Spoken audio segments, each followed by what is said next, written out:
There we go. Hi, welcome back to the 10 Questions podcast. We're here with Alberto Melendez, who's going to tell us all about his book. So I'll just bring him into the studio. Hey, You Alberto, how you guys, doing? how good, David? How are you? I'm all right. I'm just making sure I've got all the questions and everything in front of me. I'm surprised how many screens I've got open here. Okay, excellent. So before we start, just tell us a bit about yourself and the people involved in creating your current book. So yeah, my name's Alberto Melendez. So basic story. I'm a retired bus driver operator for 22 years. Okay. Decided to retire in 2020. Pandemic, everything was just not working. And then I felt like a danger to myself and others on a bus, that big, Right. huge thing. So decided I'm done. And then 2020, November, um, I decided this is it. Now I can start my full-time career as a comic book creator. So February of 2021, I went into a coma from COVID, of all things, Oh, okay. for 10 days. And Ooh, basically last 2 years, my brain has been long-term COVID, so it's been really okay. difficult. And I've had this dark cloud from the night terrors. I still have night terrors from the Oh my God. coma. So I've been dealing with a lot of shit, but Yeah. can I curse on here, by the way? Well, yeah, whatever you like. Okay. I'm So not at the monetization stage on YouTube by a long way, so it doesn't affect and me. long story short, a couple weeks ago, I did hypnotherapy, and it's done wonders. It's kind of helped me Oh, refocus that's my thing. And so great. basically, I do Antfarm mostly all by myself. I've had a few people like family and friends. I'm like, hey, you want to just color some of the pages? So I write the stories. I do all the art originally. It's all on, 11 by 17, so it's not Oh, digital. okay, so you're doing it. So it's all by hand, so you're not digital. It's all Yeah, well, it brings traditional. us, brings us sort of neatly on to the first proper question. Really, is what is your book Antfarm about? So Antfarm started off with my brother Tony back in the mid 90s. This is how far back it goes. Okay. He was watching a documentary on ants, and I think he was doing a little bit of that. And he calls me up, going, "Dude, I have an idea for a comic."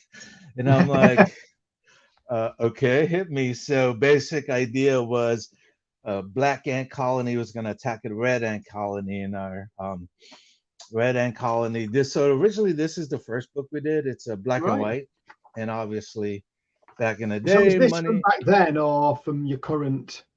This is back then in This is back then. Okay. 97, 98. And so I decided like he asked me to write the stories, so I did, and I got into the stories and I researched so many bug books, and then this whole world of bugs started coming to life. So I took all that and put this society and built this world where basically there was a flash one day and all the insects started to evolve. They lost a limb, started wearing armor and laser Okay. weapons, but still kept their originality of warlike behavior and stuff like that. Like a queen is the only one who can breed, but yet, and all this other stuff. And yeah, and that's how it started. And yeah, Okay. sorry, Yeah. So sometimes I'll they. fog out. No worries about. No worries, mate. So you were saying they kind of evolved. So they got like human type brains, but Right, they still follow the social hierarchies and kind of right. customs of ants. Yeah, fair, yeah, makes sense. So what kind of reader is your comic book aimed at? So we're looking at so when I started doing this thing, it's like, well, what kind of world is this? What am I aiming at? And Star Wars and Lord of the Rings were the first two things. So it's gonna be like a Oh, PG-13 because I want to tell the right. war side of this story. I'm looking at 36 issues, and in that we're gonna encompass like the bees, the wasps, the termites, Okay. the grasshoppers. At the end of the book, there's going to be like these 20 armies in this battlefield Wow. for So it's dominating and basically conquest. you're building it into a really big universe over In a a long period of way, time. but I wanted to also not just do the war thing, but also get into the characters, like who are these characters, why, what's their motivations and stuff like that. Yeah, so So there's something behind them. There's something. Yeah, yeah, yeah. It's right, because if you just do the war thing, it doesn't retain interest. People want to you'll get care bored. about. Yeah, people want to see them as people, I guess, And as much as that, actually people. well, it's like when you're a character, when you uh just what's the word I'm looking for? Anyway, when you invest in your character, then the stakes are higher when they're Yeah. you want to follow their stories, and that's what I want to do. So Okay. yeah. Okay. So, what have been some unexpected challenges and/or rewards you've experienced as a comic book writer, apart from lapsing into a coma, I suppose? So like again, I started in the mid. I mean, I love comic books all my life. In fact, that's how when I came from Puerto Rico, I found a paper bag full of comic books, and I'm like, "Whoa, what's these?" I must have been 6 or something like that, 7, Okay. and that's how I started learning how to read English and learn English. Right. But then the stories, they just grabbed me. So I kept all that, kept drawing as a kid and joined the military, Okay. 83, 86. And then in the mid 90s, I decided I want to do comic books. And the Right. biggest challenge was um, if you're not Marvel or DC, trying to get in the industry was, Yeah. The or doors. Yeah, we didn't have the internet and crowdfunding, and of not course. have the Yeah. internet. Ninja Turtles did really well. They were a big Yeah. inspiration. I'm like, well, if they can do it, I can do it. Yeah. It wasn't that easy. Yeah. Then you decide, let's get married and have a family, and I can do comic books. No, it didn't Okay. work out that way. I had to get a Yeah. job, became a bus driver, and that was been the biggest challenge, is trying to balance this whole world. So Just, yeah, I'm trying to. Okay, no, that makes a lot of sense. So I'm going to ask yeah. you the unique question that you don't know. So this Okay. one, it's going to be a weird one. So if your main character, and you can pick one of your characters, had to participate in a talent show, what unique skills would they show off to the judges? Unique skills. Told you it'd be a weird one.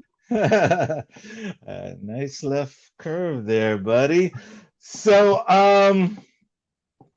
one of the things I wanted to do with this world was make almost at the same time like a medieval Lord of the Rings, where there's magic. So Okay. perhaps one of the things that in the insect world you can actually do, like let's say the queen died off, what does the hive do? Because technically she's the one who bears the eggs, so everything dies. But Yeah. they can make a new queen Okay. by giving it special food and stuff like that. So one of my characters, she's going to develop magic that's inherent in her, and it's random Okay. shit. And that character would just probably get in the talent show and go, "Look what I can do!" and then Okay. So a magic act. yeah, like a magic Yeah. act, and start Fair enough. blowing all the hive's mind, going, "Whoa!" Yeah. Cut the queen in half and then put her back together. Something like That kind of thing. Fair enough. That's a good one. Can that. you tell me about a real life experience that's found its way into your storytelling? So I also do Renaissance fairs. Okay. I don't They're know if not you know really a that. thing in the UK, but yeah, I know they're big in the US.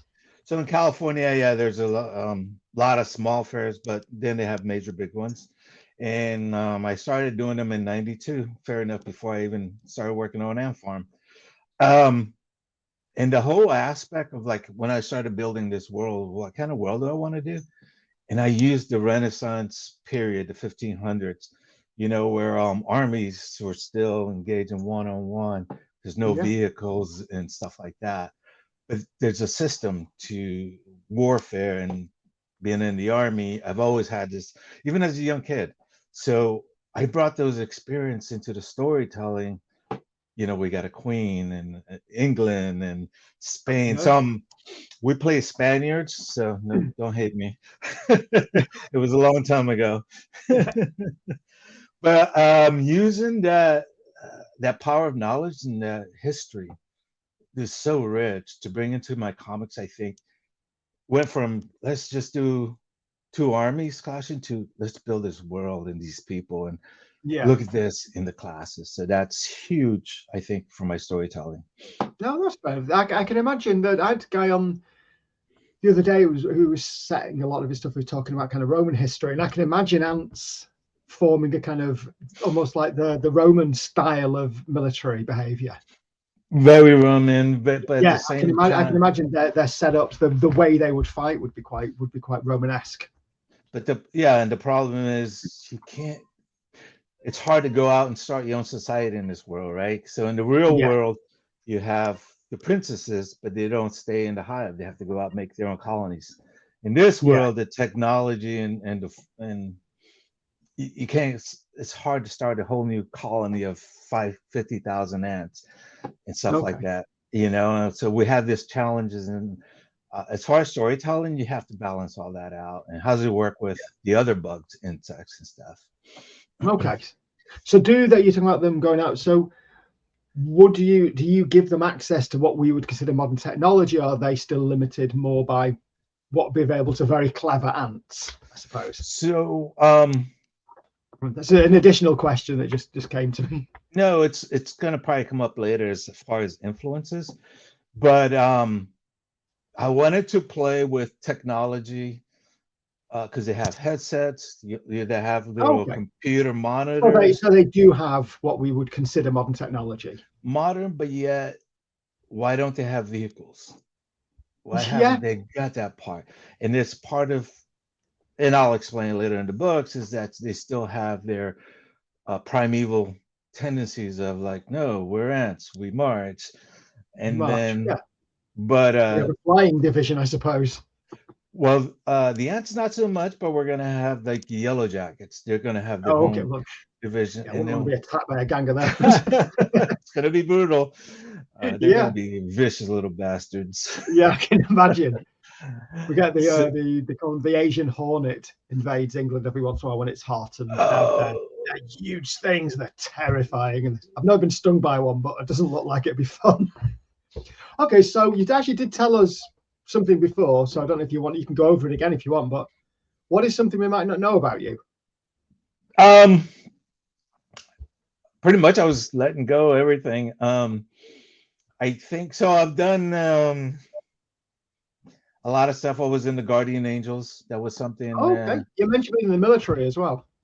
I was in the military. Then I moved to California from New Jersey. So born in Puerto Rico, Philadelphia, New Jersey. Joined the military. Went back to Jersey. Hated Jersey. Found my way to There's a little bit of a California. Jersey. There's that Jersey kind of thing in Wait, your voice. I can hear it a little bit. I got pulled over by a cop in California. He's like, "You don't have an accent." I'm like, "Yeah, I left that in Jersey." Yeah, no, it's that Jersey sound. Jersey, I'm on exit Yeah. 7A. um, I don't know. Really, I'm an open book. So Yeah. one of the things I've done is I've worked. I don't know if you know what 4-H is. So 4-H What? is Sorry. 4-H is 4-H? No.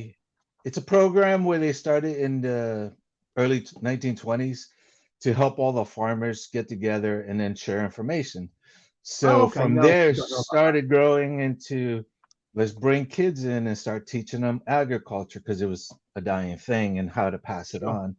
So I became part of the program in 1988 Oh. as a camp chaperone. And then for the Okay. last 30 years or plus, I've been part of that. And I just love the program. Oh, And so does that run in like a summer camp type thing? it's a summer camp. Yeah. Yeah. Yeah, I know about summer camps, but I didn't know about that specifically. Right. But it's a program where the kids basically run the camp, which is Okay. the weirdest experience ever. I'm like, is this even legal? But for 7 days, they're in charge of this camp. And as the Oh, wow. adults, we just chaperone them and watch them and make sure they're You're safe. just there to just keep them safe, basically. We Oh, got that's like fun and stress all at the same time. oh yeah, we've had many years. Yeah.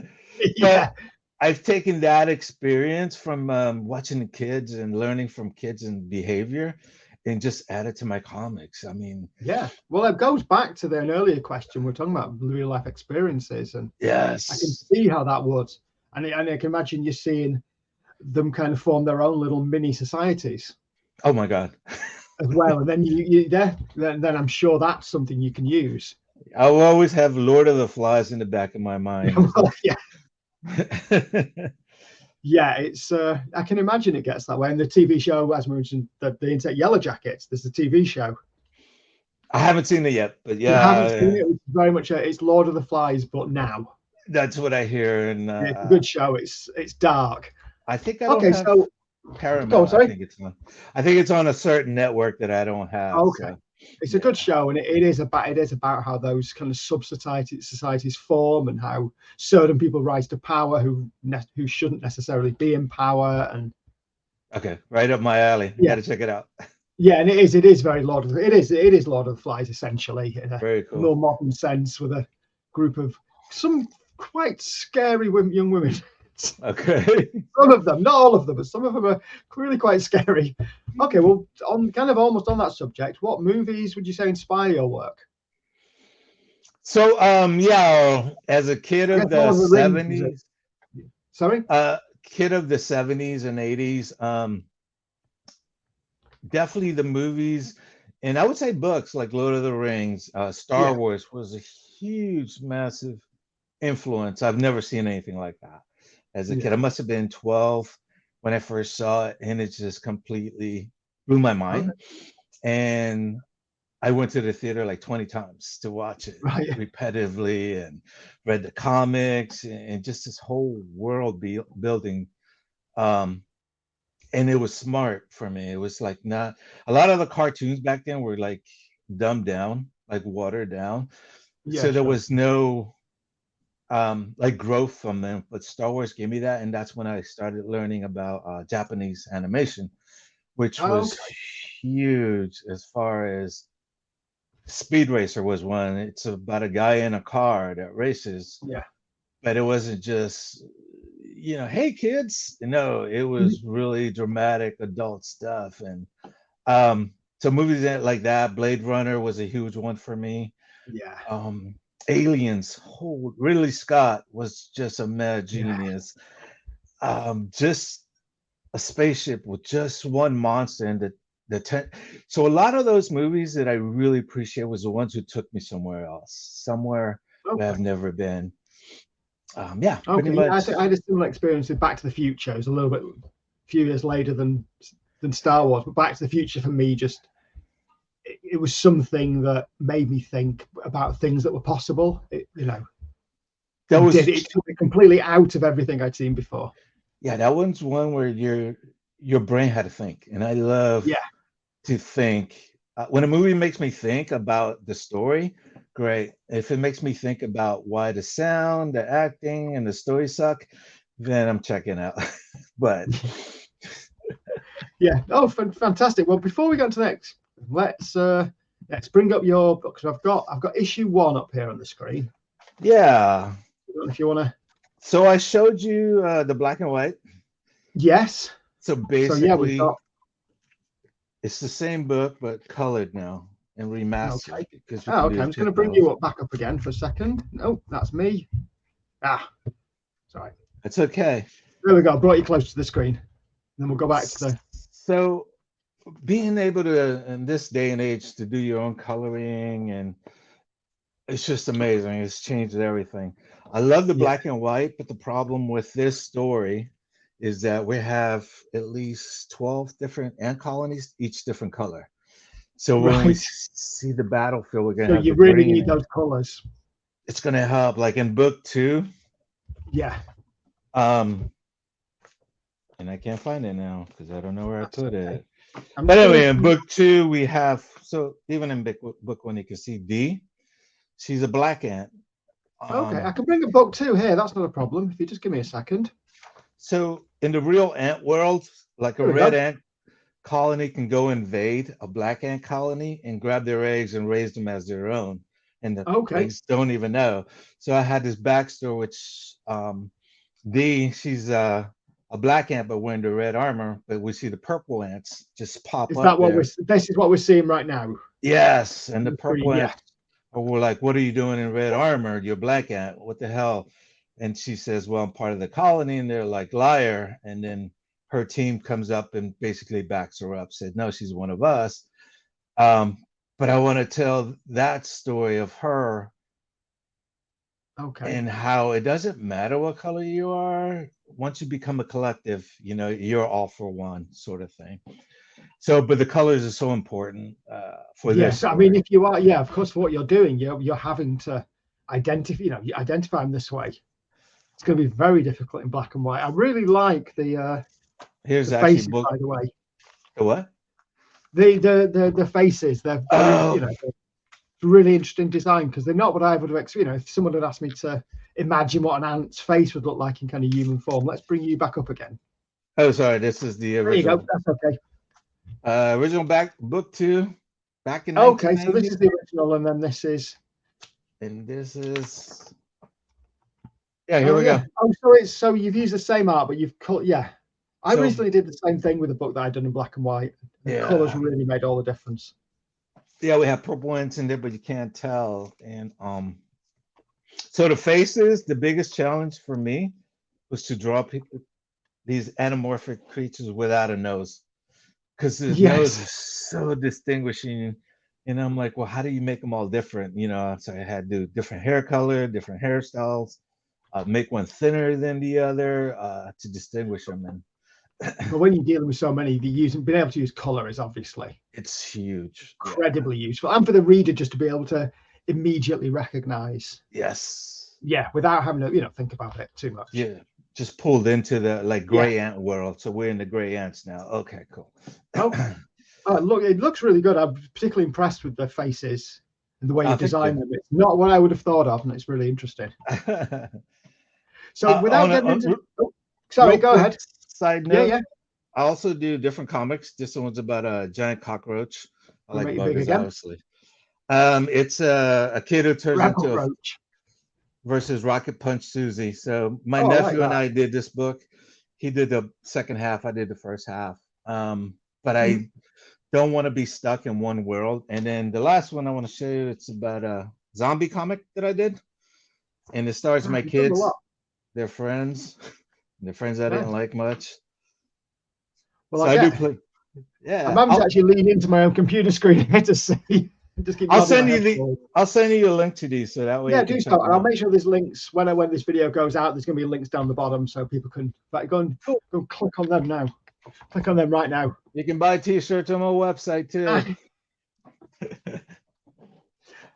All right. So, without getting into spoilers, can you tell me about a scene or even just a moment in your book that really stands out to you? I'm gonna go back to that 2D's story. Okay. So the one we're just looking at. Right. So Dee's story, it's only a scene, but it tells so much about the inner relationship between her and the Red Colony. She was also kind of found by a mercenary bug. His name is Jaffa. I won't even pull him up right now. But anyway, she has this relationship with him as her father, her grandfather. I call him Gaffer. In the old days, it's a word for grandfather back in the day. So Gaffer basically taught her how to be a warrior and then integrate her into the Red Ant colony. But I love that little side story, and I think that's what makes a lot of good stories. So that was in issue 2, wasn't it? If you go down some, and then so basically here she's purple ants, keep going down. Okay. And next page. So on the next page, so we see Jaffa's little citadel because he lives on the outskirts, and then this is this guy there. That's Jaffa. Yeah. Yeah. He's a retired mercenary that kind of helped in the. So previously, it was 20 years earlier where the Gray Ants attacked and failed. Right. And he was part of that. So now his head is a target also. So he's going to be a major part of this story. Yeah. Okay. That gives. Go on, sorry. One little quick. So I'm working on book 3. And that's what I was going to ask you. Do you want to, the next question actually covers it. Okay, the next question is going to be what coming projects are you excited about and what can readers look forward to? So book There you go. 3, there's so much to this whole comic book project. So book 3 was originally book 1, and then my brother Tony, he started the artwork. I did the story, but it took him like a year and a half, almost 2 years to get the first issue, and it's not even completed. And I just Right. went ahead, and that's when I did issues 1 and 2 as a prologue to that Yeah. third story. So that third story, which is the one I'm working on now, came about because I was reading. By the way, if you're ever going to do research on anything, go to the children's section in the library because it's so much easier to get to the. Well, yeah, And so in one of the books I it's was a good reading, idea. they were talking about a beetle that would come by and see a trail of ants and drop a fungus on them. So when the ants went back to the hive, it weakens the hive and spreads the fungus. So I'm like, Right. fuck, that's a brilliant idea. So Yeah. my third book is called like Fungus Among Us, but basically these mercenaries come in and weaken the hive. They're going to start weakening, and that's again, now we're in peril. I mean, how do you fight a war where half your hive is weakened? So we're going to have a side mission. This is where Lord of the Rings come in, where they're going to have to. One of the squads in issues 1 and 2 has to go out and find a cure, but they don't want to do that. They want to stay and fight for the big battle. Right. But then they have this conflict of like, what's better for the colony in the long run. So, Okay. but on their mission, they're going to hook up with a bunch of other colonies and tribes and then bring them all in. Come on at the end. So yeah, anyway, but I'm really excited So about then, that. so then, if I'm hearing it correctly, so they do cooperate with other tribes, especially particularly when it would be against like another species like the beetles. Would that Exactly, the be Beatles. so? Would those other tribes normally be enemies? Do they form allyship with? They have good armistice. They have good armistice. You know, when Yeah. when the red ants are bordered with the purple ants, they have agreements. So, Okay. but then again, like in America or like what's happening in Ukraine, we don't know when leadership changes. At what point do they decide, no, we don't like you guys and we want to take over? So that's another story down the line. Yeah. So you've got a bit of the enemy of my enemy is my friend. Yes. Situation going on to an extent. Okay, exactly. Well, you've already done a pretty good job of this, I think, throughout. But can you give me your 2-minute pitch for your next book?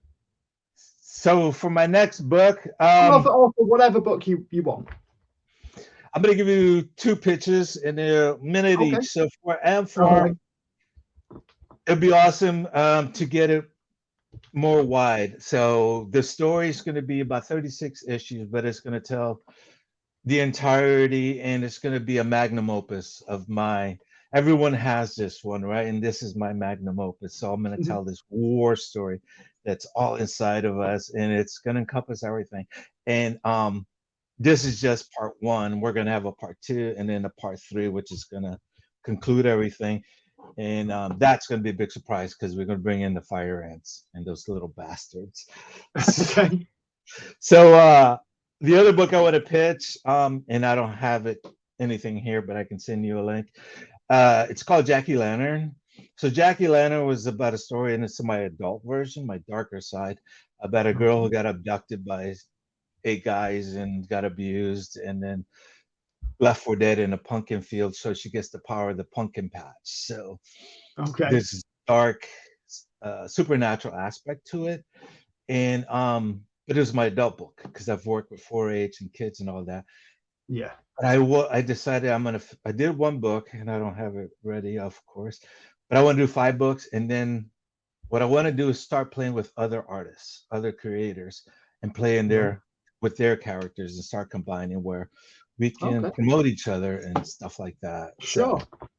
Well, that's excellent. I mean, everything you've shown me has been really impressive, and I'll be and don't worry, I'll make sure make sure you give me the links, and they'll all go when this goes out in a couple of days. They'll all be below. So by the time anyone's watching this, the links will be there. There you go. Thank you. You can go click on those. But it's a big world. Like I was looking at your videos, going, "Yeah, I want to get your book. I want to find out what's going on in there." No, I don't go for the long 36. I try and tell a story that takes place in 100 to 150 pages. Okay. And then I try and then I think I'll move on to something else. But I'm done. I mean, the idea of taking something as long as you've done, 36 issues it's impressive. Okay, I'm going to end this video. Okay. But it's been absolutely fantastic talking to you. Thank you so much for having me, and hopefully I'll be in England in December. Maybe we can hook up. Yeah, you've seen a beautiful part of the world. It's a little bit sad. Well, we consider it a long way. You would consider it a drive to a local shop in the US. You're about 100 miles away, which is for us a long way. 100 miles. I used to do that. I'm a bus driver, so I used to do that. Yeah, exactly. We consider that like that's what when we're going on holiday when we go 100 miles. Yeah, exactly. So, well, I appreciate you having me on board. Good luck with your projects, and no, thank you, and good luck. Good luck with yours. It really does look impressive. I'll keep you up to date. See you for now, Alberto. Take care. That was Alberto. Hi, sir. Absolutely. Oh, sorry. Hello, sir. You're still there in the background. I am.